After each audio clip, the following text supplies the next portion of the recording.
Lakshmisha foundation Shankara ಆಸ್ಪತ್ರೆಯಲ್ಲಿ ಏರ್ಪಡಿಸಿರುವ cancer ಹಾಗೂ ಆಹಾರದ ಕುರಿತು ಇರುವ ತಪ್ಪು ಕಲ್ಪನೆಗಳು ಈ ಕುರಿತು ಮಾತನಾಡುವವರು ಡಾಕ್ಟರ್ ಎಚ್.ಎಸ್. ಪ್ರೇಮ. ಇವರು ವರೆಣ್ಯ ನ್ಯೂಟ್ರಿಷನ್ ಕಾನ್ಸೆಪ್ಟ್ಸ್ ಇದರ ಮ್ಯಾನೇಜಿಂಗ್ ಡೈರೆಕ್ಟರ್ ಆಗಿದ್ದಾರೆ. ಡಯಟೀಷಿಯನ್ ಮತ್ತು ನ್ಯೂಟ್ರಿಷನಿಸ್ಟ್. ಆಹಾರ ತಜ್ಞಿಯಾಗಿರುವ ಡಾಕ್ಟರ್ ಎಚ್.ಎಸ್. ಪ್ರೇಮ ಹಲವಾರು ಪುಸ್ತಕಗಳನ್ನು ಬರೆದಿದ್ದಾರೆ. ಇವತ್ತು ಅವರು ಕ್ಯಾನ್ಸರ್ ಕುರಿತಂತೆ ಯಾವ ಆಹಾರವನ್ನು ತೆಗೆದುಕೋಬಾರ್ದು ಇರುವಂತಹ ಅನೇಕ ತಪ್ಪು ಕಲ್ಪನೆಗಳನ್ನು ಕುರಿತು ಮಾತನಾಡಲಿದ್ದಾರೆ. ಈಗ ಅದನ್ನು ನಾವು ಕೇಳೋಣ. ತುಂಬ ಕ್ರಿಸ್ಪ್ ಆಗಿ 2 ಅಂಶಗಳನ್ನು ನಿಮ್ಮ ಮುಂದೆ ಇಡ್ತೀನಿ. ಒಂದು, ಕ್ಯಾನ್ಸರನ್ನು ತಡೆಯೋದು ಯಾವುದು, ಏನನ್ನು ಮಾಡಿದರೆ ನಾವು ಕ್ಯಾನ್ಸರ್ ಆಗೋದನ್ನು ತಡೆಯಬಹುದು. ಇನ್ನೊಂದು, ಕ್ಯಾನ್ಸರ್ ಬಂದುಬಿಟ್ಟಿದೆ. ಈ ಕ್ಯಾನ್ಸರ್ ಅಂತ ಅನ್ನೋದು ನಾವು ಒಂದೊಂದು ಸತಿ ಏನೋ ಹೇಳ್ತೀವಲ್ವ, ನಂಬ್ತೀವಲ್ವ, ಅಲ್ಲಿ ನೋಡಿ ದೇವ್ರು ಹೇಳ್ತಾನಲ್ಲ ಸಂಚಿತ ಪಾಪ ಅಂತ. ನಾವೇನೇನು ಮಾಡ್ಕೊಂಡಿದ್ರೂ ಕೂಡ ಒಮ್ಮೊಮ್ಮೆ ಬಂದು ಬಿಡಬಹುದು. ಬಂದಾಗ ನಾವು ಏನು ಮಾಡಬಹುದು ಅಂತನೋ 2 ಅಂಶಗಳನ್ನು ನಾನು ತುಂಬ ಕ್ರಿಸ್ಪಾಗಿ ಹೇಳ್ತೀನಿ. ಯಾಕೆಂದರೆ ಇದೊಂದು ದೊಡ್ಡ ಸಮುದ್ರ. ಇದರ ವಿಷಯ ಮಾತಾಡೋದು ಅಂತಂದರೆ ಸಮುದ್ರದ ಒಳಗೆ ಇಳಿದ ಹಾಗೆ. ಸೊ ಸಮುದ್ರದ ಒಳಗಡೆ ಇಳಿಯೋದು ಬೇಡ, ಸಮಯ ಇಲ್ಲ. ಕೊಳದ ಒಳಗಡೆ ಇಳಿದು ಏನೇನು ಇದೆ ಅಂತ ಅನ್ನೋದನ್ನು ನಾವು ಸ್ಥೂಲವಾಗಿ ನೋಡೋಣ. ಈಗ ಮೊದಲನೇದಾಗಿ ಕ್ಯಾನ್ಸರ್ನ ತಡೆಯೋದು ಹೇಗೆ ಅಂತ ಅನ್ನೋದನ್ನು ನೋಡೋಣ. ಓಕೆ, ಅದನ್ನು ಕ್ಯಾನ್ಸರ್ ಬರೋರ್ಗೂ ಸರಿ, ಬರದೇ ಇದ್ದವ್ರಿಗೂ ಸರಿ, ಅವ್ರ ಮನೆಯವ್ರಿಗೂ ಸರಿ, ಇದು ಜನರಲ್ ಆಗಿ ಪ್ರತಿಯೊಬ್ಬೊಬ್ಬರಿಗೂ ಇವಾಗ ಅಪ್ಲೈ ಆಗುವಂಥ ವಿಷಯ. ಯಾಕೆಂದರೆ ಯಾರಿಗೆ ಯಾವಾಗ ಈ ಸಮಸ್ಯೆ ಬರುತ್ತೆ ಅಂತ ಅನ್ನೋದು ಗೊತ್ತಿಲ್ಲ. ಈಗ 30 ವರ್ಷಗಳ ಕೆಳಗೆ ಇಲ್ಲದೆ ಇದ್ದಿದ್ದು ಈಗ ಇದ್ದಕ್ಕಿದ್ದಂಗೆ ಹೇಗೆ ನಮ್ಮ ಜನಗಳಲ್ಲಿ ಇದು ಹೇಗೆ ಜಾಸ್ತಿ ಆಗ್ತಾ ಇದೆ ಕ್ಯಾನ್ಸರ್ ಅಂತ ಅನ್ನೋದು ಅಂತ ಇದ್ದಾಗ ಪ್ರತಿಯೊಬ್ಬರು ಕ್ಯಾನ್ಸರ್ ಪ್ರಿವೆನ್ಷನ್ ಬಗ್ಗೆ ಯೋಚನೆ ಮಾಡೋದು ತಪ್ಪಿಲ್ಲ, ಖಂಡಿತ ತಪ್ಪಿಲ್ಲ. ಯಾಕೆಂದರೆ ಅಷ್ಟು ಮಟ್ಟಿಗೆ ಇದು ಜಾಸ್ತಿ ಆಗ್ತಾ ಇದೆ ನಮ್ಮಲ್ಲಿ.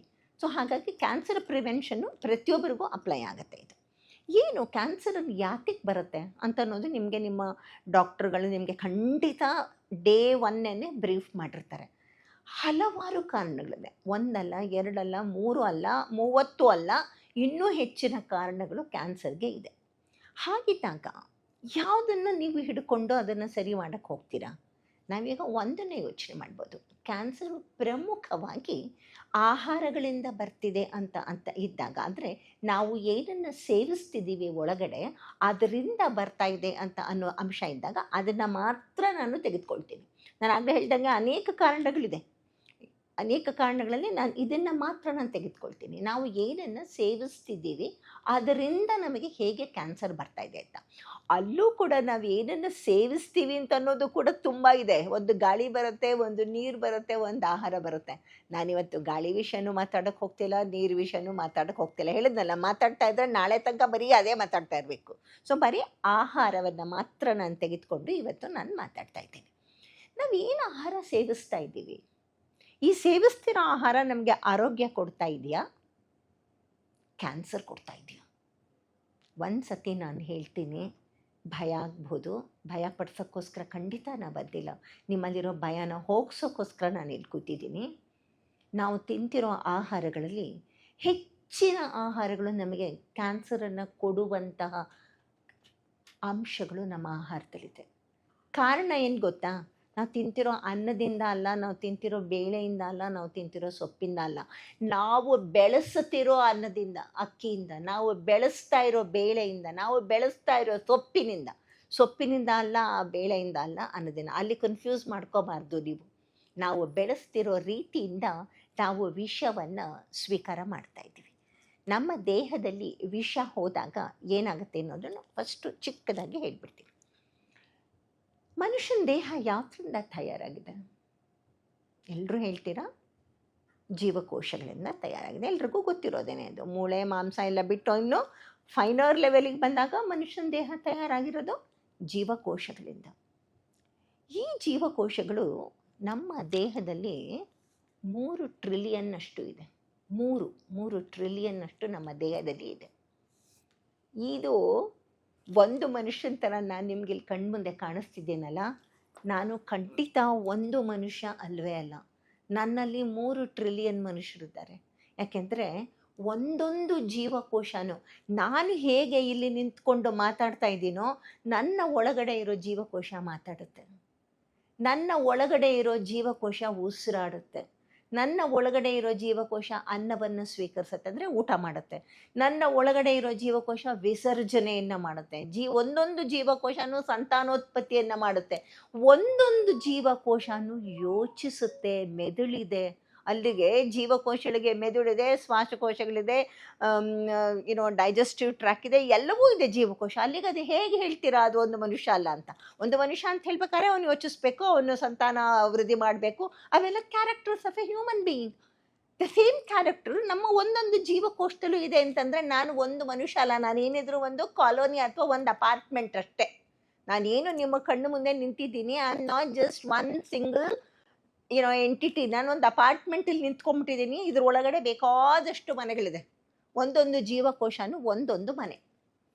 ಇಲ್ಲಿ ಏನಾಗುತ್ತೆ ಅಂತ ಹೇಳಿದ್ರೆ, ವಿಷವನ್ನು ಸ್ವೀಕರಿಸಿದಾಗ ಪ್ರತಿಯೊಂದು ಜೀವಕೋಶನೂ ಸ್ಪಂದಿಸುತ್ತೆ, ಅರ್ಥ ಮಾಡ್ಕೊಳ್ಳುತ್ತೆ, ಜಗಳ ಮಾಡುತ್ತೆ, ಆಚೆ ವಿಸರ್ಜಿಸುತ್ತೆ, ಅಲ್ಲೂ ಸೋತಾಗ ನಡೆಯುತ್ತೆ. ಈಗ ನಮ್ಮ ಮನೆಗೆ ಯಾರೋ ಬಂದು ಬೆಲ್ ಮಾಡ್ತಾರಪ್ಪ, ಬಾಗಿಲು ತೆಗೆದುಬಿಡ್ತೀವ, ತಕ್ಷಣ ತೆಗಿಯೋಲ್ಲ, ಕೀ ಹೋಲಿಂದ ನೋಡ್ತೀವಿ ಯಾರು ಬಂದಿರೋದು ಯಾರಾದರೂ ನಮ್ಗೆ ಗೊತ್ತಿರೋನ ಅಥವಾ ಸೇಲ್ಸ್ ಪರ್ಸನ್ನ ಅಥವಾ ಇನ್ಯಾರೋನೋ ಬೇಡದೇ ಇರೋರು ಬಂದಿದ್ದಾರ ಅಂತ ಫಸ್ಟು ನೋಡ್ತೀವಿ. ನೋಡಿಬಿಟ್ಟು ನಾವು ಆಮೇಲೆ ಬಾಗಿಲು ತೆಗಿತೀವಿ. ಅಲ್ಲೂ ನಮಗೆ ಸ್ವಲ್ಪ ಕನ್ಫ್ಯೂಸ್ ಆಯಿತು ಅಂದರೆ ಬಾಗಿಲು ತೆಗಿತೀವಿ, ಒಳಗೆ ಬರ್ತಾನೆ, ಅವನು ಕಳ್ಳ ಆಗಿರ್ಬೋದು, ದರೋಡೆಕೋರ ಆಗಿರ್ಬೋದು, ದಟ್ಸ್ ಅ ಡಿಫ್ರೆಂಟ್ ಥಿಂಗ್. ಇದೇ ತರಹನೇ ನಮ್ಮ ಜೀವಕೋಶನೂ ಕೂಡ ಏನೇ ಒಂದು ಅದ್ರ ಹತ್ರ ಬಂದರೂ ಫಸ್ಟು ನೋಡುತ್ತೆ ಅದು, ಇದೇನು ಸರಿಗಿದೆಯಾ, ಇದು ಸರಿಗಿಲ್ವಾ ಅಂತ. ಸರಿಗಿಲ್ಲ ಅಂತ ಆದ ತಕ್ಷಣ ಜೀವಕೋಶಕ್ಕೆ ಗೋಡೆಗಳಿದೆ. ನಮ್ಮ ಮನೆಗೆ ಗೋಡೆ ಇದೆಯಲ್ಲ, ಅದೇ ಥರ ಜೀವಕೋಶಕ್ಕೆ ಗೋಡೆ ಇದೆ, ಸೆಲ್ ವಾಲ್ ಅಂತ ಕರೀತಾರೆ, ನಿಮಗೆ ಗೊತ್ತು ಅದು. ನಾನು ತುಂಬ ನಿಮಗೆ ಅರ್ಥ ಆಗೋ ರೀತಿಯಲ್ಲಿ ಬಹಳ ಸರಳವಾದ ಪದಗಳನ್ನು ನಾನು ಬಳಸ್ತೀನಿ ನಾನು. ಓಕೆ, ಗೋಡೆಗಳಿದೆ ಅದಕ್ಕೆ ಕೂಡ. ಆ ಗೋಡೆ ಒಳಗೆ ಬಿಡೋದಿಲ್ಲ. ಹಾಗೂ ಬಿಟ್ಬಿಡ್ತಪ್ಪ ಶತ್ರು ತುಂಬ ಜೋರು, ನಿಮ್ಮನೆ ಬಾಗಿಲನ್ನ ಗುದ್ದಿ ಒಳಗೆ ಬರ್ತಾನೆ ಕಳ್ಳ, ನೀವು ಬಾಗಿಲು ಹಾಕಿದ್ದೀರಾ, ಗುದ್ದಿ ಒಳಗೆ ಬರ್ತಾನೆ. ಆ ಥರ ಜೋರಾಗಿದೆ ಶತ್ರು ಅಂದರೆ ಗುದ್ದಿ ಒಳಗೆ ಬರುತ್ತೆ. ಗುದ್ದಿ ಒಳಗೆ ಬಂದಾಗ ಸಂಘರ್ಷ ನಡೆಯುತ್ತೆ. ಅಂದರೆ ಶತ್ರು ಒಳಗೆ ಬಂದಿದೆ, ಜೀವಕೋಶದ ಒಳಗೆ, ಮನೆ ಒಳಗಡೆ ಸಂಘರ್ಷ ನಡೆಯುತ್ತೆ. ಈ ಸಂಘರ್ಷದಲ್ಲಿ ಕೆಲವೊಮ್ಮೆ ಶತ್ರು ತುಂಬ ಜೋರಾಗಿದ್ದಾಗ ಯಾರು ಇದ್ದಾನೆ ಅತಿಥಿ ಅಂತ ಹೇಳೋಕ್ಕಾಗೋದಿಲ್ಲ, ಅದನ್ನು ಯಾರು ಮನೆ ಯಜಮಾನ ಇದ್ದಾನೆ ಅವನು ಕುಸಿತಾನೆ, ಶತ್ರು ಮನೆಯಲ್ಲಿರೋದೆಲ್ಲ ಹೊತ್ಕೊಂಡು ಹೋಗ್ತಾನೆ. ಅದೇ ರೀತಿ ವಿಷಕ್ಕೂ ಮತ್ತು ಜೀವಕೋಶಕ್ಕೂ ನಡೆಯುವಂತಹ ಒಂದು ಸಂಘರ್ಷ. ವಿಷ ಒಳಗೆ ಹೋದ ತಕ್ಷಣ ಏನಾಗುತ್ತೆ ಅಂತ ಹೇಳಿದ್ರೆ, ನಮ್ಮ ಜೀವಕೋಶ ಅದನ್ನು ಆದಷ್ಟೂ ಹೊರಗಡೆ ಇಡೋದಕ್ಕೆ ಪ್ರಯತ್ನ ಪಡುತ್ತೆ. ಪ್ರಯತ್ನದಲ್ಲಿ ಅದು ಸೋತಾಗ ಈ ವಿಷದ ಸಂಖ್ಯೆ ಉಲ್ಬಣವಾಗಿ, ಕೇಳಿಸ್ತಿದೆ ಅಲ್ವಾ, ಅದೇ ಗೊತ್ತಾಗ್ತಾ ಇದೆ, ವಿಷದ ಸಂಖ್ಯೆ ಉಲ್ಬಣವಾಗುತ್ತೆ. ಕ್ಯಾನ್ಸರ್ ಅನ್ನುವಂತಹ ಒಂದು ಕಾಯಿಲೆಗೆ ದಾರಿ ಮಾಡಿ ಕೊಡುತ್ತೆ. ಅದ್ರ ಬಗ್ಗೆನೂ ತುಂಬ ಇದೆ, ಕೆಲವು ವಿಡಿಯೋಗಳಲ್ಲಿ ಅದರದ್ದು ವಿವರಣೆಗಳನ್ನ ಕೊಟ್ಟಿದ್ದೀನಿ. ಈಗ ಅದು ಬೇಡ, ನಾನು ಬರೀ ಆಹಾರದ ವಿಷಯಕ್ಕೆ ಬಂದ್ಬಿಡ್ತೀನಿ ನಾನು. ಸೊ ಇಲ್ಲಿ ಕ್ಯಾನ್ಸರ್ ಸೆಲ್ಗಳು ಉಲ್ಬಣ ಆದಾಗ ಕ್ಯಾನ್ಸರ್ ಬರ್ತಾ ಇದೆ. ಹಾಗಿದ್ರೆ ನಾವು ಎಂಥ ಆಹಾರವನ್ನು ಸ್ವೀಕರಿಸಬೇಕು, ನಾವು ಏನು ಮಾಡ್ತಾ ಇದ್ದೀವಿ? ಒಂದು ಉದಾಹರಣೆ ಕೊಡ್ತೀನಿ. ಇವತ್ತಿನ ದಿವಸ ನಾವು ತಿಂತಿರೋ ಆಹಾರಗಳಲ್ಲಿ ಎಷ್ಟೊಂದು ಪ್ರಮಾಣದಲ್ಲಿ ನಾವು ವಿಷವನ್ನು ಸೇರಿಸ್ತಾ ಇದ್ದೀವಿ. ಪ್ರಾರಂಭದಿಂದ ತಗೊಳ್ಳೋಣ. ನಾವೇನು ಮಾಡ್ತಾ ಇದ್ದೀವಿ? ಹೆಚ್ಚು ಹೆಚ್ಚು ಆಹಾರ ಬೆಳಿಬೇಕು, ಹೆಚ್ಚು ಹೆಚ್ಚು ಆಹಾರವನ್ನು ಜನಗಳಿಗೆ ಕೊಡಬೇಕು ಅಂತ ನಾವು ಗ್ರೀನ್ ರೆವಲ್ಯೂಷನ್ ಅನ್ನುವಂತಹ ಒಂದು ಸಂದೇಶವನ್ನು ಬಿಟ್ವಿ. ಅದು ಒಂದು ಇದೇ ಆಗೋಯ್ತು, ಪಾಲಿಸಿನೇ ಆಗೋಯ್ತು, ಸಂದೇಶ ಅಲ್ಲ. It has become A policy. ಅದು ಪಾಲಿಸಿ ಮೇಕರ್ಸ್ ಇಂಟ್ರೊಡ್ಯೂಸ್ ಮಾಡಿಸಿದ್ದು ಅದನ್ನು, ಗ್ರೀನ್ ರೆವಲ್ಯೂಷನ್ ಅಂತ ಹೇಳಿದ್ರು. ಏನಾಯಿತು ಗ್ರೀನ್ ರೆವಲ್ಯೂಷನಲ್ಲಿ? ನೀನು ಇವತ್ತು ಇಷ್ಟು ಸೊಪ್ಪು ಬೆಳೆಸ್ತಿದ್ಯಾ, ಇಲ್ಲ ಇಷ್ಟು ಸೊಪ್ಪು ಬೆಳೆಸ್ಬೇಕು, ಸೊ ನೀನು ಇಷ್ಟು ಸೊಪ್ಪು ತಿಂತಿದ್ಯಾ, ನೀನು ಇಷ್ಟು ಸೊಪ್ಪು ತಿನ್ನಬೇಕು ಅಂತ ಹೇಳಿ ಹೆಚ್ಚು ಹೆಚ್ಚು ಬೆಳೆಯನ್ನು ಬೆಳೆಯೋದ್ರೊಳಗೆ ಏನಾಯಿತು ಗೊತ್ತಾ? ರಾಸಾಯನ ಗೊಬ್ಬರಗಳನ್ನು ನಾವು ಹಾಕ್ತಾ ಇದ್ದೀವಿ.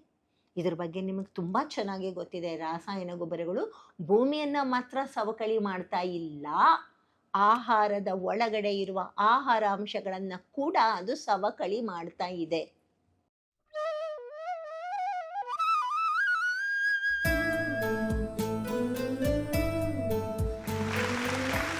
ಪ್ರತಿ ವರ್ಷವೂ ಪ್ರತಿ ಮನೆಯಲ್ಲೂ ಜನ್ಮದಿನ, ವಿವಾಹ ವಾರ್ಷಿಕೋತ್ಸವಗಳ ಸಂಭ್ರಮವಿರುತ್ತದೆ. ಹಿರಿಯರ ಸ್ಮರಣೆಯ ಸಂದರ್ಭಗಳೂ ಇರುತ್ತವೆ.